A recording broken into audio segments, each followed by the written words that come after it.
আগে শুনলে যে আমরা প্রসেশন দেখতে বেরিয়েছি, আর তোমরা সবাই জানো চন্দননগরের প্রসেশন খুব বিখ্যাত।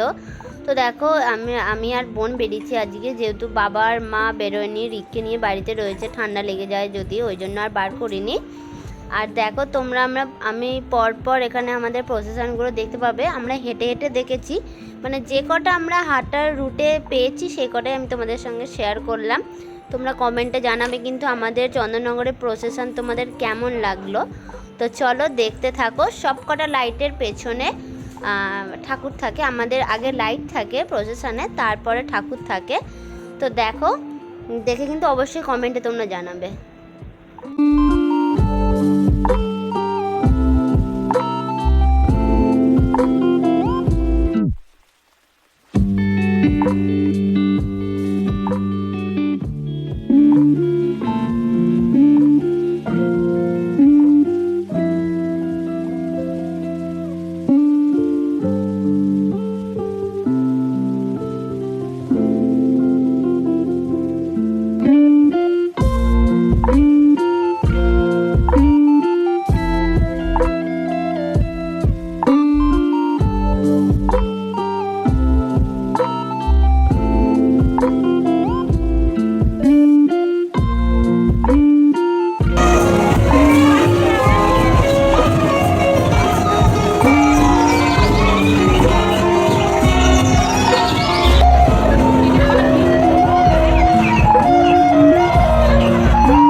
স্ট্যান্ডে এসেছি।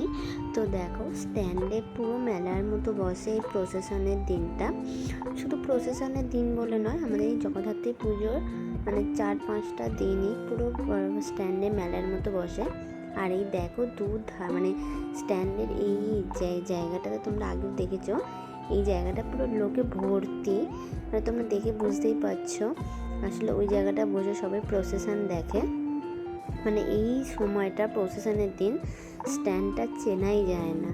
তো দেখো এইটা হচ্ছে আমাদের জগদ্ধাত্রী পুজোর রানী মায়ের, তোমরা নিশ্চয়ই সবাই জানো চন্দননগরে রানী মা আছে, ওই রানী মায়ের প্রসেশন, মাতার প্রসেশন। তো দেখো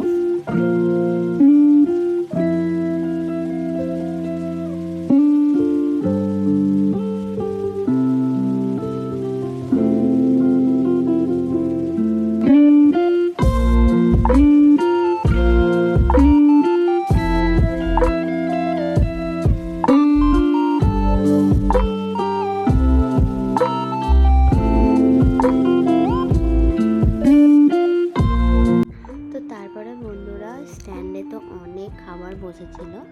তো ঠাকুর দেখতে প্রসেশন দেখতে বেরিয়েছি, কিছু না খেলে হয় বলো। তো তাই আমি আর বোন এখানে দাঁড়িয়েছিলাম চাউমিন খাবো বলে। তো তারপরে ভাবলাম যে এখানে রাস্তায় দাঁড়িয়ে খাবো না, বাড়ি নিয়ে চলে যাই, একবারে বাড়িতে গিয়ে খাবো। তাই জন্য ওখানে চাউমিনটা প্যাক করাচ্ছিলাম। এ দেখো ওদিকে চাউমিন নিতে নিতে আর একটা প্রসেশনের গাড়ি চলে এসছে।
দেখছি খাচ্ছ? মা ওকে দুধ রুটি খাওয়াচ্ছে তুমি তখন। রুটি খাচ্ছ?